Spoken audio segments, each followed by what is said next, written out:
ধর্ম প্রচারের রাস্তা চাই, আমাদের দাবি একটাই, ধর্ম প্রচারের রাস্তা চাই, এক দফা এক দাবি, নিরাপদ সড়ক দিবি, এক দফা এক দাবি, নিরাপদ সড়ক দিবি, আজকে অবরোধ সফল হোক, সফল হোক, আজকে অবরোধ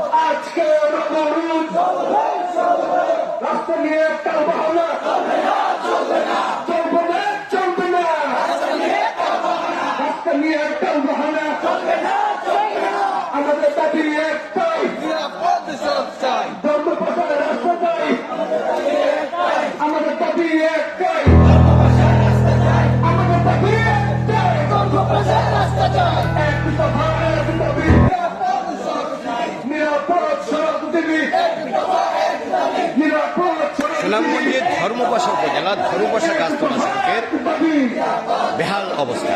সড়কের সংস্কার ও মেরামতের দাবিতে আন্দোলন পালন করছে স্থানীয় নাগরিক। তারা অবরোধ কর্মসূচি পালন করছেন। সকাল 11টা থেকে অবরোধ কর্মসূচি শুরু হয়েছে। উপজেলা সদর রাজনগর গ্রামের সামনে সড়কে এই অবরোধ কর্মসূচি পালন করা হচ্ছে।